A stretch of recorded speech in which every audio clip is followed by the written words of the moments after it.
Bismillah, Assalamualaikum warahmatullahi wabarakatuh.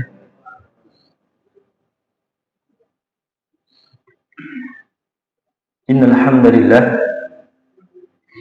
nahmaduhu wa nasta'inuhu wa nastaghfiruh wa na'udzu billahi min shururi anfusina wa sayyiati a'malina. May yahdihillahu fala mudilla lahu wa may yudlil fala hadiya lahu. Asyhadu an la ilaha illallah wahdahu la syarika lah wa asyhadu anna Muhammadan 'abduhu wa rasuluhu la nabiyya wa rasula ba'da. Allahumma shalli wa sallim wa barik wa an'im ala nabiyyina Muhammadin wa ala alihi wa sahbihi ajma'in. Allahumma 'allimna ma yanfa'una wanfa'na bima 'allamtana wa zidna 'ilma. Allahumma faqihna fid din wa 'allimna ta'wil. Allahumma ati nufusana taqwaha wa zakkiha anta khairu man zakkaha anta waliyuha wa maulaha. Allahumma inna na'udzu bika min 'ilmin la yanfa' wa min qalbin la yakhsha' wa min nafsin la tashba' wa min da'watin la yustajabu laha. Bapak-bapak, ibu-ibu, saudara-saudari yang semoga senantiasa dirahmati oleh Allah Subhanahu wa taala. Alhamdulillah, kita bersyukur kepada Allah Subhanahu wa taala atas segala limpahan nikmat yang Allah berikan kepada kita. Allah masih memberikan kesempatan kepada kita semua untuk meneruskan kehidupan ini. Maka dengan nikmat tersebut hendaknya kita bersyukur kepada Allah Subhanahu wa taala. Dan syukur tersebut tidak cukup dengan kita mengucapkan hamdalah, akan tetapi perlu kita menunjukkan dengan amalan kita. Kita perlu membuktikan bahwa kita adalah orang yang bersyukur kepada Allah, yakni dengan beramal saleh, dengan kita melakukan ketaatan, dengan kita melakukan ibadah-ibadah yang diperintahkan oleh Allah Subhanahu wa taala. Inilah bentuk syukur yang sesungguhnya. Salawat serta salam senantiasa tercurah kepada baginda Nabi besar Muhammad sallallahu alaihi wasallam, dan semoga salawat serta salam senantiasa tercurah kepada keluarga beliau, para sahabat beliau, dan orang-orang yang setia mengikuti petunjuk beliau sallallahu alaihi wasallam hingga hari kiamat kelak. Bapak-bapak, ibu-ibu, saudara-saudari yang semoga senantiasa dirahmati oleh Allah Subhanahu wa taala. Di antara perkara yang perlu kita jaga, yang perlu kita perhatikan, bahkan selalu kita perhatikan, adalah perkara hati kita. Hati ini di antara nikmat yang Allah Subhanahu wa taala berikan kepada kita, yang dengan hati tersebut kita akan memperoleh kebaikan-kebaikan. Maka perlu di sini kita menjaga hati kita dengan sebaik-baiknya. Dengan hati yang baik, seseorang akan mendapatkan banyak kebaikan-kebaikan. Begitu pula sebaliknya. Hati yang buruk ini yang menyebabkan seseorang akan terjerumus kepada keburukan-keburukan. Nabi kita sallallahu alaihi wasallam, beliau menyebutkan dalam sebuah hadis yang diriwayatkan Al-Bukhari dan Muslim, yang ini menunjukkan akan pentingnya peran hati itu. Kata Nabi sallallahu alaihi wasallam, "Ala wa inna fil jasadi mudghah." Kata beliau, ketahuilah sesungguhnya di dalam jiwa kita, di dalam diri kita ini, di dalam jasad kita ini ada segumpal daging. Idza saluhat saluhal jasadu kulluh. Apabila segumpal daging ini baik, kata Nabi sallallahu alaihi wasallam, maka baik pula seluruh amalan-amalan dia, atau baik pula seluruh jasad dia. Wa idza fasadat fasadal jasadu kulluh, apabila segumpal daging ini rusak, kata Nabi SAW, maka akan rusak pula seluruh jasad dia. Kata Nabi SAW, ala wahyal qalb, ketahuilah sejatinya segumpal daging tersebut adalah hati. Maka perlu bagi kita untuk menjaga hati kita, berusaha menjaga hati kita agar hati kita tidak rusak, agar hati kita tidak kotor, agar kita senantiasa mendapatkan kebaikan-kebaikan. Dan hati inilah yang akan menjadi modal kita ketika kita berjumpa dengan Allah Subhanahu wa Ta'ala. Kita lihat Nabi Ibrahim alaihissalam, beliau telah kembali kepada Rabb-Nya dalam keadaan hati yang selamat. Nabi Nuh alaihissalam, beliau kembali kepada Rabb-Nya dengan hati yang selamat. Nabi SAW, Nabi kita Muhammad SAW telah kembali kepada Allah Subhanahu wa Ta'ala dengan hati yang selamat. Para sahabat radhiyallahu ta'ala anhum, mereka kembali kepada Allah dengan hati yang selamat. Orang-orang soleh terdahulu, mereka kembali kepada Allah dengan hati yang selamat. Yang menjadi pertanyaan kita adalah, apakah kita akan kembali kepada Allah Subhanahu wa Ta'ala dengan hati yang selamat, ataukah kita nanti akan kembali kepada Allah Subhanahu wa Ta'ala, menghadap kepada Allah Subhanahu wa Ta'ala, sedangkan hati kita dipenuhi dengan kotoran-kotoran. Allah Subhanahu wa Ta'ala menyebutkan di dalam Quran surah Asy-Syu'ara, yauma la yanfa'u malu wala banun. Pada hari itu, kata Allah Subhanahu wa Ta'ala, tidak bermanfaat lagi harta kita, anak-anak kita, tidak bisa lagi memberikan manfaat kepada kita. Illa man atallaha biqalbin salim, kecuali orang yang kembali kepada Allah Subhanahu wa Ta'ala dengan hati yang selamat. Hati yang selamat dari penyakit-penyakit hati. Hati yang selamat dari kotoran-kotoran hati. Maka perlu bagi kita untuk senantiasa menjaga hati kita. Hati yang bersih inilah yang menjadikan kita bisa menikmati perintah-perintah Allah, bisa menikmati ibadah-ibadah yang diperintahkan oleh Allah Subhanahu wa Ta'ala. Al-Hasan Al-Basri rahimahullahu ta'ala, beliau menyebutkan, utlubu halawatul iman fi thalath.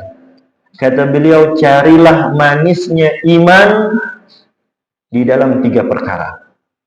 Kata beliau, fis salati, carilah manisnya iman itu di dalam salat. Wa fid dzikri, carilah manisnya iman itu di dalam berzikir kepada Allah Subhanahu wa Ta'ala. Wa fi qiraatil Qur'an, dan carilah manisnya iman itu di dalam membaca Al-Qur'an. Fa in wajadtumuha fahmadullah, apabila kalian menemuinya, menemui 3 perkara ini di dalam diri kalian, fahmadullah, maka kata beliau, pujilah Allah Subhanahu wa Ta'ala, ucapkanlah alhamdulillah.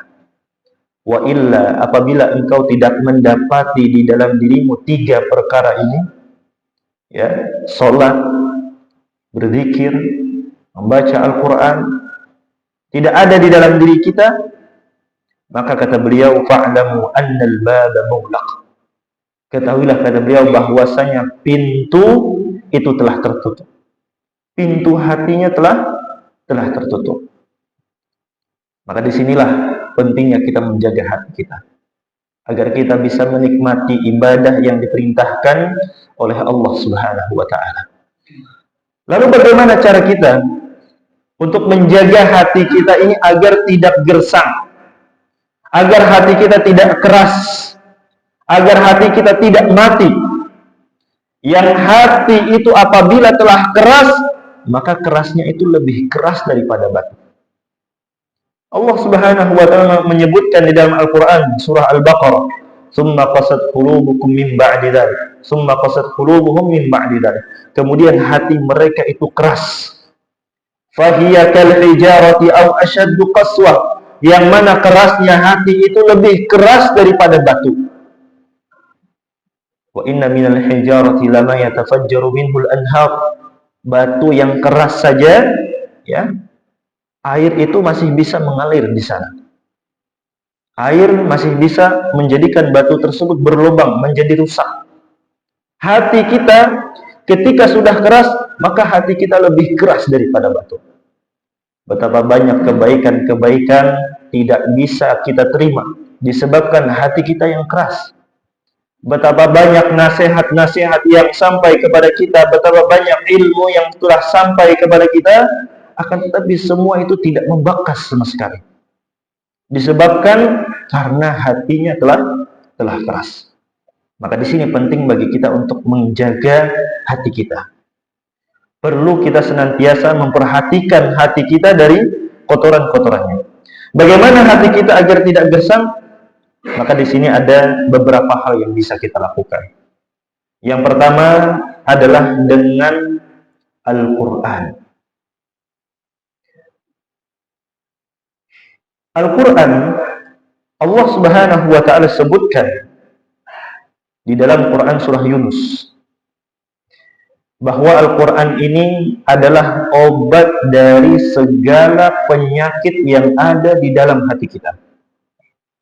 Segala macam penyakit yang ada di dalam hati kita, baik itu kesombongan, sifat ujub, sifat hasad, dan keburukan-keburukan yang lainnya, penyakit-penyakit hati yang lainnya, itu semua akan bisa disembuhkan dengan Al-Quran.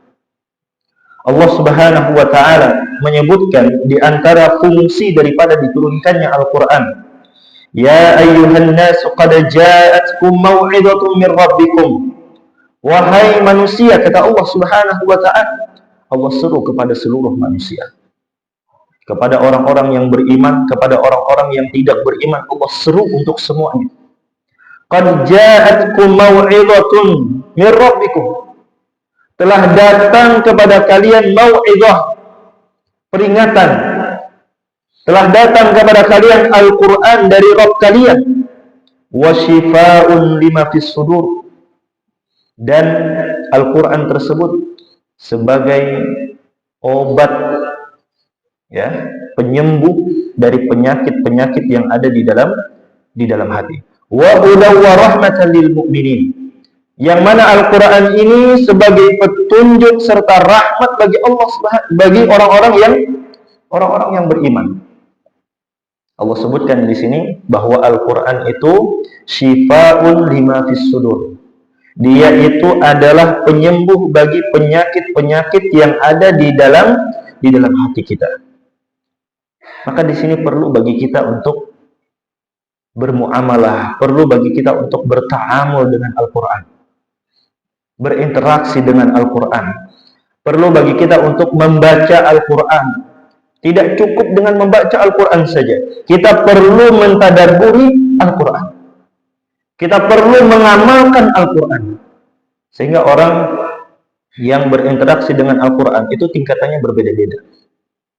Ada orang yang dia hanya sekedar membaca Al-Quran, maka ini adalah tingkatan yang paling rendah. Walaupun ini rendah, tapi dia mendapatkan pahala setiap bacaan Al-Qurannya itu. Setiap huruf yang dia baca, di sana terdapat kebaikan, terdapat pahala, bahkan dilipat gandakan oleh Allah Subhanahu wa ta'ala sampai 10 kali lipat setiap hurufnya. Ini tingkatan yang pertama. Kemudian tingkatan yang kedua adalah orang yang membaca Al-Quran dan dia memahami isi daripada Al-Quran itu. Dia berusaha mentadabburi isi Al-Quran. Ini tingkatan yang kedua. Kemudian tingkatan yang ketiga adalah orang yang dia membaca Al-Quran, kemudian dia mentadabburi Al-Quran, kemudian dia berusaha untuk mengamalkan isi daripada Al-Quran tersebut, serta dia berusaha untuk menghafalkan Al-Quran tersebut. Ini tingkatan yang paling tinggi. Jadi ketika kita membaca Al-Quran, jangan hanya sampai di membaca Al-Quran saja, tapi perlu kita memahami Al-Quran. Dan hari ini Allah Subhanahu wa taala sudah mudahkan bagi kita untuk bisa memahami Al-Qur'an dengan adanya terjemahan daripada ayat-ayat, terjemahan daripada Al-Qur'an. Dahulu mungkin sulitnya. Dahulu mushafnya ada, Al-Qur'annya ada, akan tetapi dulu terjemahnya masih belum ada. Hanya sedikit saja terjemahannya ada. Sehingga kita kadang perlu pergi ke majelis ilmu, datang kepada guru untuk dijelaskan tentang suatu ayat, untuk mengetahui makna daripada ayat itu. Sekarang Allah Subhanahu wa taala sudah mudahkan bagi kita. Ada Al-Qur'an yang terjemahnya ada. Kemudian sekarang lebih dimudahkan lagi. Setiap hari kita menggunakan gadget kita, ada aplikasi Al-Qur'an, ada terjemahnya di sana, ada tafsirnya. Maka jangan hanya sampai kita membaca Al-Qur'an saja. Perlu kita mentadabburi Al-Qur'an.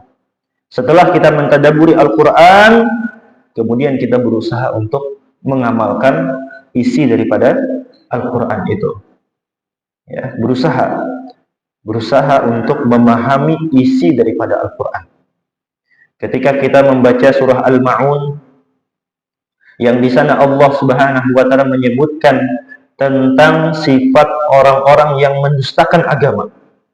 Bukan hanya sekedar kita membaca surah Al-Ma'un saja. Ara'aital ladzi yukadzibu bid-din sampai selesai. Tapi kita perlu merenungi makna-makna yang ada di dalamnya. Jangan-jangan kita termasuk orang yang mendustakan agama. Di dalam Quran surah contohnya seperti hanya surah Al-Humazah. Di sana disebutkan tentang orang yang berbuat zalim, orang yang senantiasa mengumpat. Maka ketika kita membaca ayat-ayat tersebut, kita berusaha mentadabburinya, kita pahami, ya, kita masukkan ke dalam hati kita, kita renungkan maknanya. Jangan-jangan kita termasuk orang-orang yang suka mengumpat. Ketika kita membaca surah Al-Asr, yang di sana berkaitan tentang orang-orang yang merugi, kita renungkan maknanya. Jangan-jangan kita termasuk orang-orang yang merugi. Sehingga dari membaca Al-Quran yang disertai dengan tadabbur, yang disertai dengan tafakkur, yang disertai dengan kita memahami makna-makna di dalamnya, ini yang akan menjadikan hati kita menjadi lembut. Ini yang menjadikan hati kita tidak gersang. Ini yang menjadikan hati kita hidup kembali.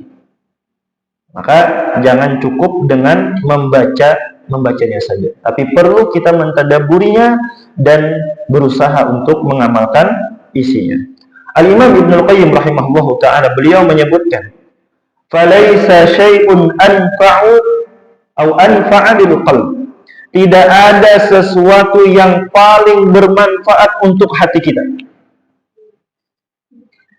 min qiraatil Qur'an, melainkan daripada membaca Al-Qur'an wa tadabburihi, dan mentadabburi Al-Qur'an bitafakkurin wa ta'aqqulin, dengan perenungan yang mendalam. Jadi semakin seseorang merenungkan isi Al-Qur'an, semakin dia memahami ayat-ayat Allah, maka disinilah ya terdapat obat untuk penyakit yang ada di dalam hati kita. Nah, ini yang pertama. Hendaknya kita senantiasa memperhatikan Al-Qur'an. Jangan sampai kita termasuk orang-orang yang meninggalkan Al-Qur'an. Ya. Jangan sampai kita termasuk orang-orang yang tidak perhatian dengan Al-Qur'an. Dalam satu hari hendaknya kita berusaha untuk membaca Al-Qur'an. Ya. Selain membaca Al-Qur'an, kita berusaha untuk mentadabburinya. Setelah kita mentadabburinya, memahaminya, kemudian kita berusaha untuk mengamalkan isinya. Nah, ini yang pertama. Kemudian yang kedua, agar hati kita ini tidak gersang, adalah dengan memperbanyak berzikir. Zikir di sini maknanya ada dua. Ada zikir yang dimaknai secara khusus dan ada zikir yang dimaknai secara umum. Zikir yang dimaknai secara khusus adalah lafaz-lafaz zikir yang diajarkan oleh Nabi Shallallahu Alaihi Wasallam. Seperti hanya seseorang bertakbir, seperti hanya seseorang bertasbih, seperti hanya seseorang bertahlil, ya, seperti hanya seseorang bertahmid, memuji Allah, membesarkan Allah, ya. Ini adalah zikir secara khusus. Dan ada zikir secara umum. Zikir secara umum ini adalah segala bentuk ibadah yang diperintahkan oleh Allah Subhanahu wa taala, maka itu sejatinya adalah zikir. Orang membaca Al-Qur'an ini termasuk zikir. Orang melaksanakan sholat ini termasuk di antara bentuk zikir. Seseorang yang berpuasa ini di antara bentuk zikrullah, mengingat Allah. Orang yang menghadiri majelis ilmu, datang ke ceramah-ceramah, ini termasuk di antara zikir. Ya, ini zikir secara umum. Ya, kalau secara khusus berarti zikir tersebut adalah bacaan-bacaan zikir yang diajarkan oleh Nabi Shallallahu Alaihi Wasallam. Nah, zikir ini manfaatnya adalah untuk menghidupkan hati kita. Nabi Shallallahu Alaihi Wasallam menyebutkan dalam sebuah hadis yang diriwayatkan oleh Al-Bukhari dan Muslim. Kata beliau, "Matsalul ladzi yadhkuru rabbahu wal ladzi la yadhkuru rabbahu, matsalul hayy wal mayyit."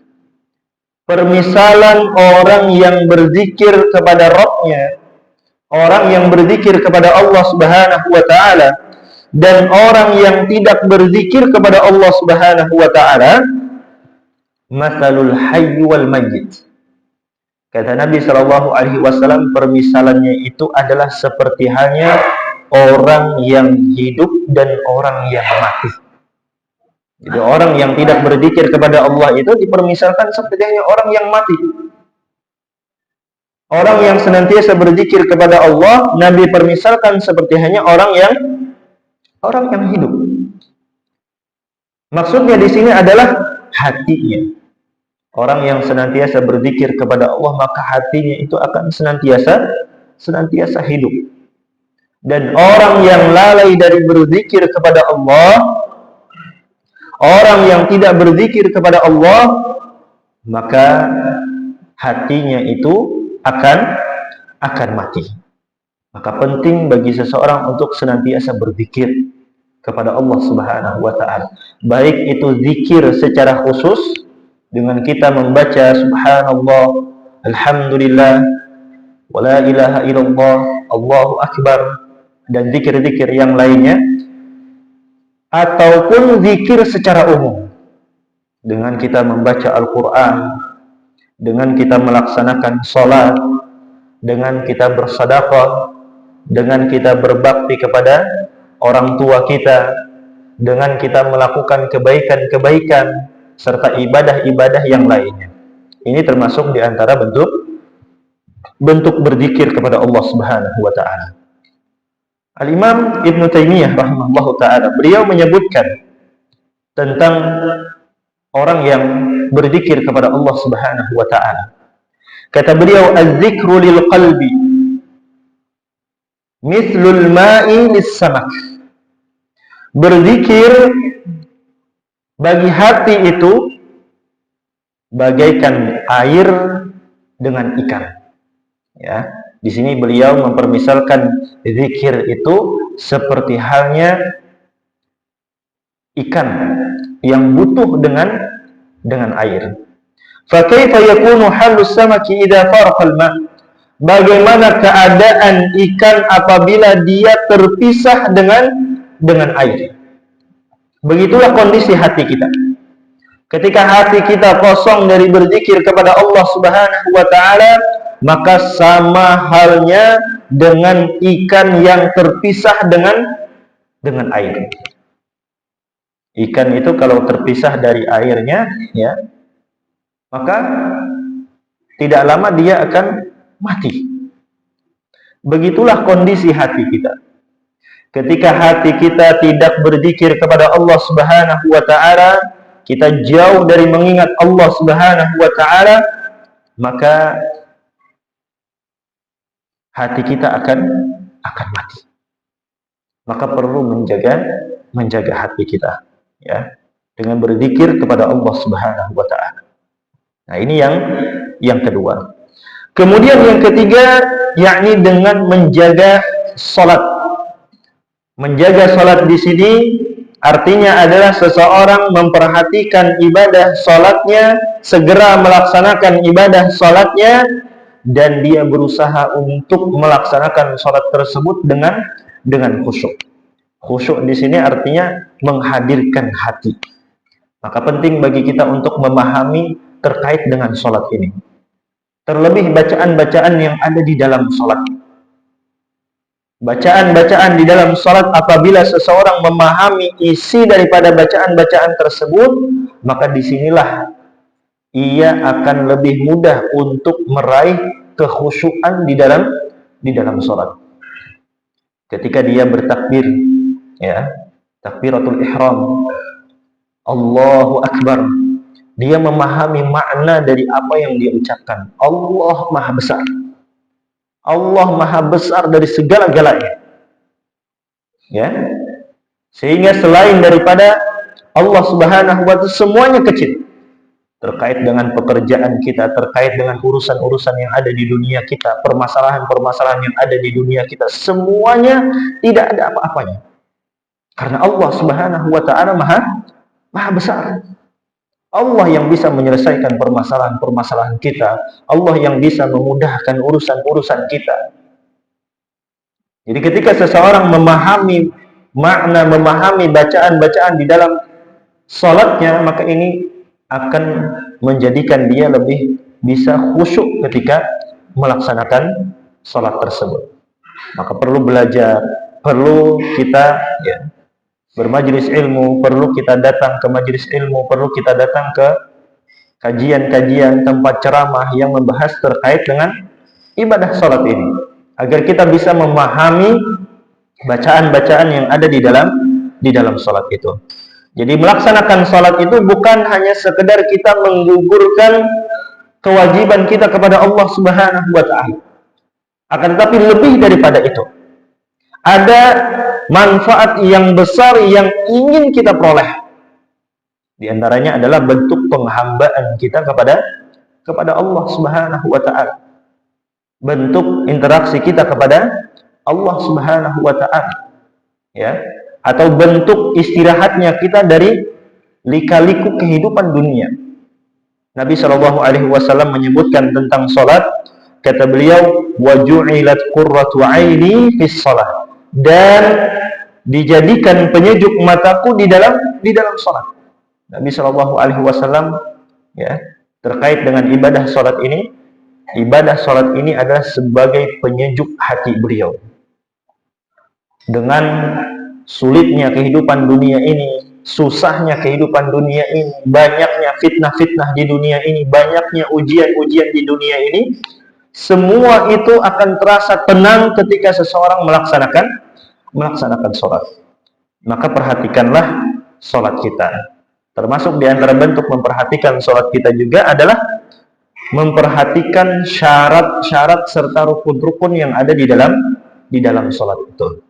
Jadi sholat itu bukan hanya sekedar gerakan-gerakan saja, ya, tapi kita perlu memperhatikan syarat-syaratnya, rukun-rukunnya. Bahkan sebagian para ulama menyebutkan, apabila seseorang ingin merasakan kekhusyuan, kemaksimalan di dalam melaksanakan sholat, maka perhatikanlah dari awal seseorang hendak melaksanakan sholat. Perhatikan wudunya, apakah wudunya telah maksimal. Ya, perhatikan syarat-syaratnya, kebersihan badannya, kebersihan pakaiannya, kebersihan tempatnya. Ini semuanya diperhatikan. Bagaimana dia berpakaiannya. Ya. Jadi apabila seseorang hendak memperoleh ibadah sholat yang maksimal, maka terlebih dahulu dia memaksimalkan dari awal. Kalau dia memaksimalkan dari awal, maka dia akan bisa memperoleh kekhusyuan di di dalam salat itu. Al-Imam Ibnu Qayyim rahimahullahu taala beliau menjelaskan, fa idza faraghal qalbu lis-shalah, ketika hati itu dipenuhi dengan salat. Hati kita ini dipenuhi dengan ibadah salat, perhatian terhadap ibadah salat. Wa jama'a himmatahu 'alaiha, dan dia senantiasa perhatian yang lebih terhadap salat tersebut. Aqbalallahu 'alaihi biqalbin atau biqalbihi wa wajhihi, maka kata beliau rahimahullahu taala, Allah akan menghadap kepada hamba itu dengan hati dan wajahnya. Allah Subhanahu wa taala akan mendekat dengan hambanya ketika dia benar-benar perhatian dengan ibadah salatnya. Allah akan jaga hatinya, Allah akan perhatikan dia. Maka di sini perlu bagi kita juga untuk senantiasa menjaga kekhusyuan kita di dalam salat. Kemudian yang keempat, agar hati kita tidak gersang adalah dengan kita menjauhi kemaksiatan. Dengan kita menjauhi kemaksiatan, dengan kita meninggalkan perbuatan-perbuatan dosa, dengan kita kembali kepada Allah Subhanahu wa taala. Di dalam sebuah hadis, Nabi Shallallahu alaihi wasallam menjelaskan tentang dampak buruk daripada perbuatan dosa. Dampak buruk dari kemaksiatan yang dilakukan oleh seorang hamba. Apa kata beliau? Kata beliau, innal 'abda, sesungguhnya seorang hamba, idza akhta'a khati'atan, apabila dia melakukan sebuah kesalahan, apabila dia melakukan kemaksiatan, apabila dia melakukan sebuah dosa, nukitat fi qalbihi nuktatun sauda, maka kata Nabi sallallahu alaihi wasallam, di dalam hatinya itu akan diteteskan noda, akan diteteskan noda hitam. Fa idza huwa naza'a wastaghfara wa taba suqila qalbuh. Kata Nabi sallallahu alaihi wasallam, apabila dia meninggalkan dosa tersebut, kemudian dia beristighfar, dia meminta ampun kepada Allah Subhanahu wa taala, dan dia bertaubat kepada Allah Subhanahu wa taala, suqila qalbuh, maka hatinya itu akan dibersihkan dari noda itu. Wa in 'ada zida fiha, apabila dia kembali melakukan perbuatan dosa, terus dia lakukan perbuatan dosa, maka kata Nabi Shallallahu Alaihi Wasallam, noda hitam itu akan terus bertambah, hatta ta'luwa qalbah, sampai hatinya itu hitam semuanya, ya, sampai hatinya itu dipenuhi dengan noda-noda hitam. Kata Nabi Shallallahu Alaihi Wasallam, wa huwa ar-ran, itulah yang disebut dengan ron, itulah yang disebut dengan noda hati, penyakit hati, alladzi dzakarallahu ta'ala, yang Allah Subhanahu wa ta'ala menyebutkan di dalam Quran surah Al-Mutaffifin. Kata Allah, kalla bal, sekali-kali tidak, rana ala qulubihim ma kanu yaksibun, di dalam hatinya terdapat noda, di dalam hatinya terdapat penyakit-penyakit hati, maka yaksibun, sedangkan dia tidak menyadarinya. Ini diantara dampak buruk daripada perbuatan dosa. Orang yang melakukan perbuatan dosa, satu perbuatan dosa yang dia lakukan, ini akan membekas di dalam hati. Akan ada titik hitam di dalam hatinya. Dan ketika dia beristighfar, meminta ampun kepada Allah, bertaubat kepada Allah, Allah hapuskan noda hitam tersebut. Tapi kalau dia terus melakukan kemaksiatan, terus melakukan perbuatan dosa, disinilah hatinya akan dipenuhi dengan noda-noda hitam, sehingga ketika dia terus melakukan noda-noda hitam, hatinya akan mati, sehingga dia tidak bisa lagi menyadari bahwasanya yang dia lakukan ini adalah perbuatan dosa.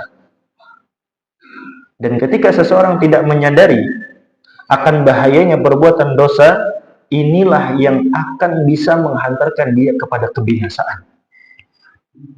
Kita bisa permisalkan seperti hanya orang yang dia ini punya penyakit.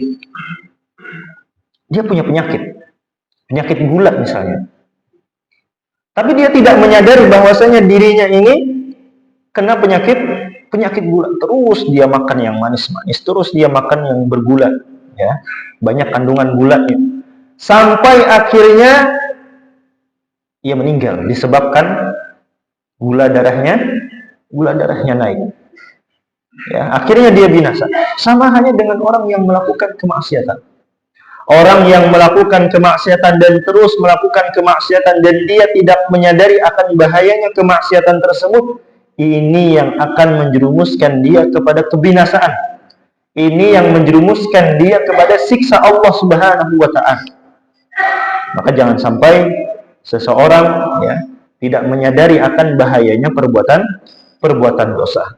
Fudail bin Iyad rahimahullahu taala, beliau menyebutkan, innal ma'siyah, sesungguhnya kemaksiatan, tudfi'u nural qalbi, kemaksiatan itu bisa memadamkan cahaya hati, wa tub'idu an-nifaq, dan kemaksiatan itu bisa menjadikan seseorang semakin jauh dari Rabbnya.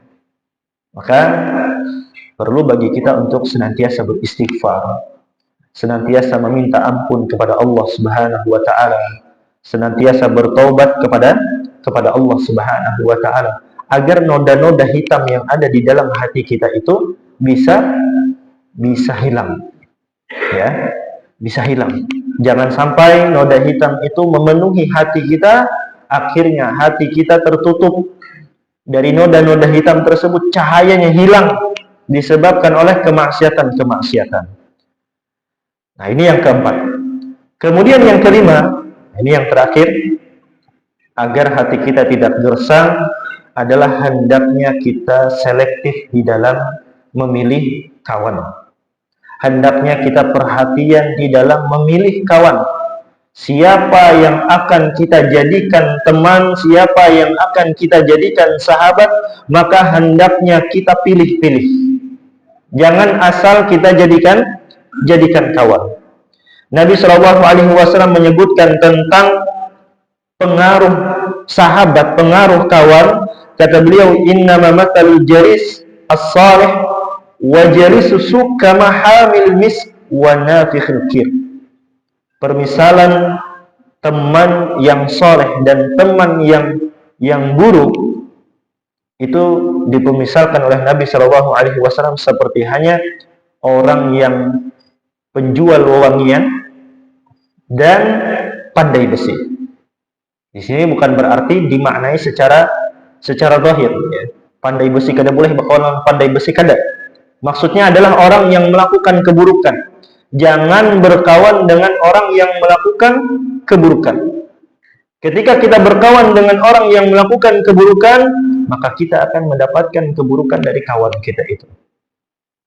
Kita akan kecipratan, sehingga kita akan sulit untuk istiqomah di dalam menjalankan agama ini.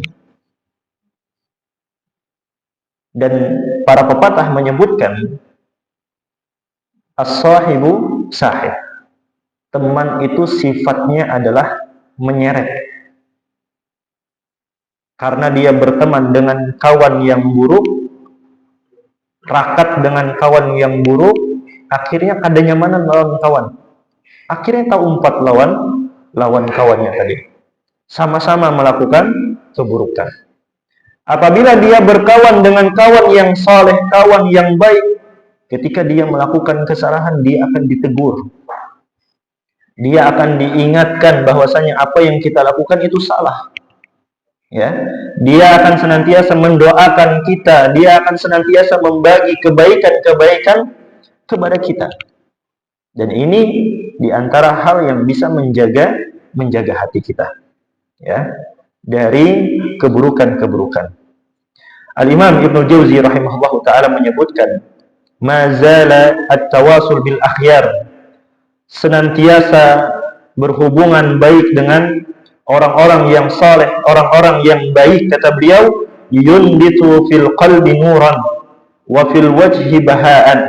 Kata beliau, orang yang senantiasa berhubungan baik dengan orang-orang baik, orang-orang soleh, maka ini akan menumbuhkan cahaya di dalam hatinya dan akan menambah keindahan di dalam wajahnya. Ya, hatinya akan senantiasa bercahaya. Maksudnya di sini hatinya akan senantiasa terjaga dari keburukan-keburukan.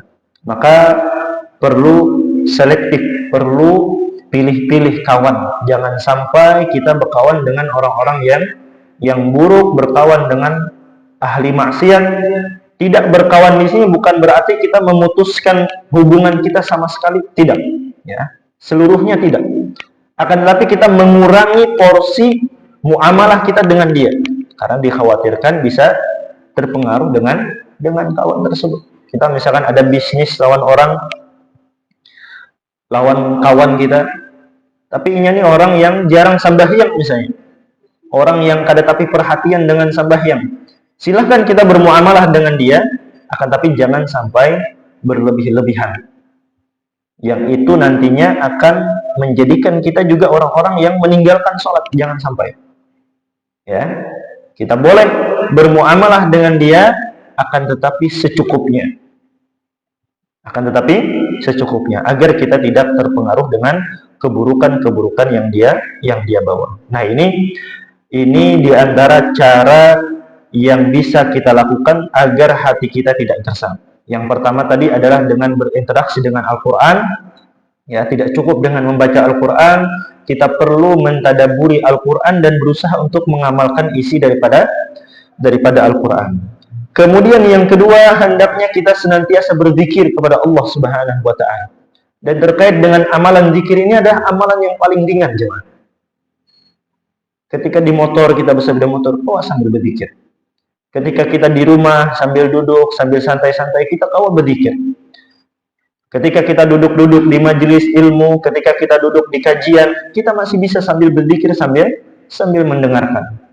Ada aktivitas-aktivitas yang bisa kita lakukan yang disertai dengan berzikir kepada Allah Subhanahu wa Ta'ala. Maka perbanyaklah berzikir kepada Allah. Kemudian yang ketiga adalah memperhatikan ibadah sholat kita. Perhatikan kekhusyuan ibadah sholat kita. Tentunya dimulai dari awal kita hendak melaksanakan sholat. Pakaian kita jaga. Kebersihan kita jaga. Kebersihan pakaian kita perhatikan. Kalau kita perhatikan dari awal, maka ketika kita melaksanakan sholat pun akan lebih maksimal. Dan berusaha untuk memahami bacaan-bacaan yang ada di dalam sholat itu. Kemudian yang keempat adalah dengan menjauhi kemaksiatan. Yakni dengan meninggalkan kemaksiatan, bertaubat kepada Allah, beristighfar, meminta ampun kepada Allah. Dan yang terakhir adalah dengan berteman dengan orang-orang saleh, ya.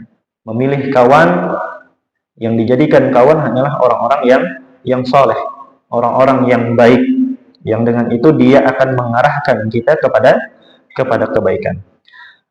Al-Imam Ibnu Qayyim rahimahullahu ta'ala beliau menyebutkan, inna fil qalbi sya'atan. Sesungguhnya di dalam hati itu ada kegersangan. Ya, setiap kita itu merasakan kegersangan di dalam hati kita. Dan kata beliau, la yalumuhu illa al-iqbalu 'ala Allah. Kegersangan tersebut akan hilang dengan kita kembali kepada Allah Subhanahu wa Ta'ala. Ya, jadi rasa gersang itu yang ada dalam hati kita itu akan hilang dengan kita kembali kepada Allah. Wa fihi wahsyah, dan di dalam hati itu terdapat kesepian. Rasa hampa di dalam hati itu ada. Dan kata beliau, la yuziluha illa al-unsu billah. Yang mana rasa hampa tersebut tidaklah hilang melainkan dengan merasa senantiasa dekat kepada Allah Subhanahu wa Ta'ala. Merasa senantiasa diawasi oleh Allah Subhanahu wa Ta'ala. Nah, ini ya perlu kita perhatikan. Hendaknya kita senantiasa kembali kepada Allah, hendaknya senantiasa kita mendekatkan diri kita kepada kepada Allah Subhanahu wa taala agar hati kita senantiasa terawat, agar hati kita senantiasa hidup, ya. Dan tentunya selain kita melakukan apa yang telah kita sebutkan, kita juga perlu berdoa kepada Allah agar Allah menjaga hati kita. Karena sifat hati ini berbolak-balik, ya, kita perlu berdoa kepada Allah. Di antara doanya adalah Allahumma ya muqallibal qulub, tsabbit qalbi ala dinik. Nah, ini insyaallah sabarkaan sudah hafal. Maka usahakan untuk senantiasa dibaca. Selesai kita sholat, ketika kita berdoa, diselipkan doa-doa ini. Wahai Zat Rabb Allah yang membolak-balikan hati, tetapkanlah hatiku di atas agama. Ya, tetapkanlah hatiku di atas agamamu. Baik, mungkin ini yang dapat ulun sampaikan. Semoga Allah Subhanahu wa taala melembutkan hati kita, menjaganya dari kerasnya hati, gersangnya hati, hingga kita wafat dan kembali kepada Allah Subhanahu wa taala dalam keadaan hati yang bersih, hati yang salim, hati yang selamat dari noda-noda hati, dari kotoran-kotoran hati. Wallahu taala a'lam, wa sallallahu ala nabiyyina Muhammadin wa ala alihi wa sahbihi ajma'in. Subhanakallahumma wa bihamdika asyhadu an la ilaha illa anta astaghfiruka wa atubu ilaik. Assalamualaikum warahmatullahi wabarakatuh.